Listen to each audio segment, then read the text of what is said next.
Anda sedang menyaksikan live breaking news bersama saya, Siska Mawaski. Selesai meminta klarifikasi dari Cawapres nomor urut 2 Gibran Raka Buming Raka, Bawaslu Jakarta Pusat akhirnya mengeluarkan kajian atas aksi bagi-bagi susu di Car Free Day atau CFD.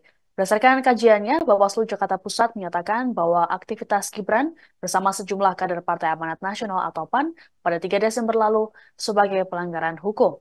Peraturan yang dilanggar yakni Pergub DKI Jakarta nomor 12 tahun 2016 tentang Hari Bebas Kendaraan Bermotor atau HBKB. Hasil kajian temuan ini ditandatangani oleh Ketua Bawaslu Jakarta Pusat, Christian Nelson Pangke, tertanggal 3 Januari 2024. Selanjutnya, Bawaslu Jakpus mengeluarkan rekomendasi kepada Bawaslu DKI Jakarta. Hal ini dilakukan karena Bawaslu Jakarta Pusat tidak memiliki kewenangan dalam mengeluarkan atau memberikan sanksi. Pasalnya, pelanggaran yang dilakukan oleh Gibran bersama para kader PAN diatur dalam Pergub DKI Jakarta. Merujuk pada Pergub nomor 12 tahun 2016 tentang pelaksanaan Hari Bebas Kendaraan Bermotor, pada pasal 7 ayat 1 tertuang ketentuan bahwa sepanjang jalur HBKB hanya dapat dimanfaatkan untuk kegiatan yang bertema lingkungan hidup, olahraga, seni, dan budaya. Pada ayat 2 dijelaskan bahwa HBKB tidak boleh dimanfaatkan untuk kepentingan partai politik dan SARA serta orasi ajakan yang bersifat menghasut. Diberitakan sebelumnya, Bawaslu Jakpus telah meminta klarifikasi terhadap Gibran Raka Buming Raka pada Rabu 3 Januari.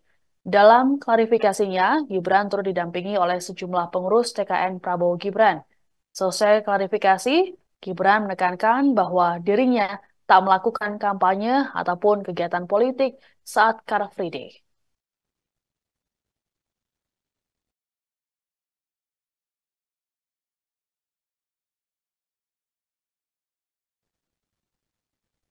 Bawaslu Jakarta Pusat telah menyatakan bahwa aksi bagi-bagi susu oleh Cawapres Gibran Raka Buming Raka sebagai pelanggaran hukum. Hasil kajian ini berbanding terbalik dengan perkiraan pihak TKN. Wakil Ketua TKN Prabowo Gibran, Habibur Rahman, dalam keterangan pada Rabu 3 Januari, mengklaim bahwa kasus yang menyeret Gibran ini telah usai. Menurut Habibur Rahman, keterangan yang disampaikan oleh Gibran dan pihaknya sudah jelas. Habibur Rahman juga yakin bahwa Gibran tak melakukan kegiatan politik. Hal ini sejalan dengan pengakuan dari Gibran sendiri.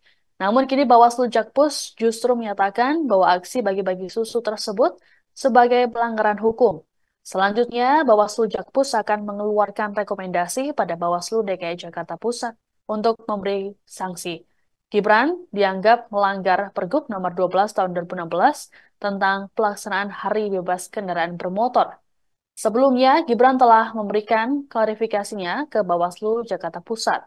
Selain Gibran, Bawaslu Jakpus lebih dulu meminta keterangan dari sejumlah politisi PAN. Mereka yakni Zita Anjani, Pasha Ungu, dan Uya Kuya pada Kamis 21 Desember 2023. Bawaslu Jakarta Pusat menjelaskan, pihaknya fokus pada kegiatan aksi bagi-bagi susu secara keseluruhan. Beda halnya dengan Bawaslu Pusat yang berfokus pada keterlibatan anak-anak. Ada pemeriksaan lanjutan atau pemanggilan lagi? Saya pikir nggak ada ya. Sudah clear ya. Saya pikir sudah clear ya. Kami sudah menyampaikan apa yang terjadi di sana ya. Bang, terkait dengan logistiknya Bang. Kemarin dari Bawaslu sempat menyampaikan sudah ada saksi-saksi yang dipanggil seperti dari kader PAN, beberapa pihak. Ya jadi gini ya kan, dalam hukum ada yang namanya nebis in idem. Terhadap peristiwa yang sama, perkara yang sama tidak bisa dua kali dilakukan pemeriksaan. Ya.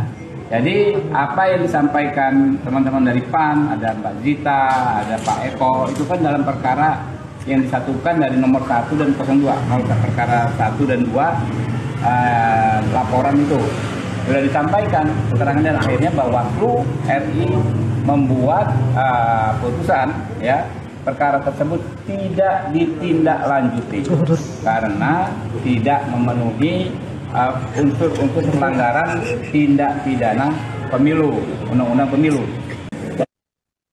Demikian informasi dalam Breaking News kali ini. Saya Siska Mawaski pamit, sampai jumpa. Download Tribun X sekarang, menghadirkan lokal menjadi Indonesia.